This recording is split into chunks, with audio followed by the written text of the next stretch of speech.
Good day everyone. Today we are going to talk about federated single sign-on. How to achieve sign-on to one application where identities are managed in different systems. In this walkthrough or demo, I'm gonna show you how to achieve single sign-on using AWS SSO as a service provider and Azure AD as your identity provider. All for that you need Azure AD subscription and AWS SSO account, and you can spin up both those things at free of cost if you don't have already. And I'm gonna walk you through those screens to configure those applications, and there are key steps. Log into Azure portal and choose AWS SSO as the application to configure from the list of enterprise applications. And once you choose this AWS application, you will given the screen and what this AWS SSO application is capable of. You can see from the screen there are different modes to configure via single sign-ons. The another thing you can note here, you can use Azure AD to provision users to AWS SSO using scheme, but we are not going to cover. After enabling AWS application, you will get this screen. In this screen, you don't have to do anything unless you wanted to change some SAML attribute values. But downloads the IDP metadata and take note of all the URLs to configure the service provider.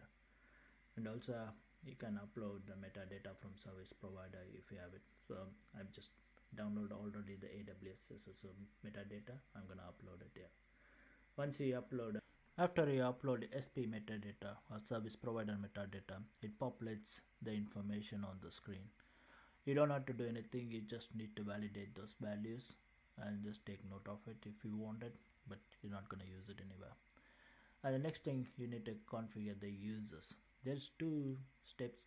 First step is to create the user in Azure Active Directory.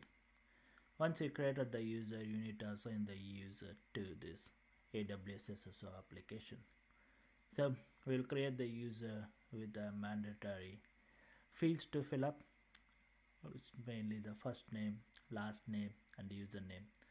The username is a unique field to log into this application, so take a note of those field. Once you configure, we're going to use Chris Green as a test user to sign on into AWS SSO and access AWS accounts via AWS SSO console login portal.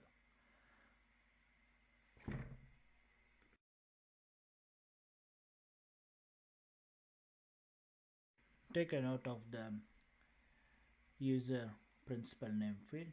That's a unique field to use it to log into this application. Once you created the user, the next step is to go into AWS SSO application and assign this user to this application. So the straight, if you have configured groups, you can assign groups to the SSO application as well. If you want to provide the role-based access control via SAML claims, that's the option. Right now the authorization will be taken care of by AWS SSO. The authentication is the one IDP provides at the moment. And note down those values if you want to debug the SAML claims, what's the field mapped to which one. But if it's all configured properly, it works seamlessly. Once you configure the Azure Active Directory step, next is move into AWS setup, where we need to configure AWS single sign-on. If you are opening the AWS single sign-on for the first time, and if it's not configured, and it will prompt with the welcome screen. I already done the configuration previously, so I'm gonna wipe it off, start from fresh. Click on the identity source, where you need to configure the new IDP provider. Download the SP provider metadata, which we already uploaded, but this is the place we have to download the AWS SSO SP metadata. And the downloaded IDP metadata, you have to upload it in this step. There's multiple ways to configure. You can configure it manually if you download those values, but my preference would be using the XML. You don't need to do anything. Once you uploaded this metadata, and you need to accept, that's all. And then AWS SSO will take care of rest configuring those values. But if you don't, if you do it in different way, you don't want to do it in via metadata, all you need to use the URLs you captured in the Azure AD steps and upload the certificates and the URL fields to configure it manually. Once you configure manually, and the same thing, and apply those settings here.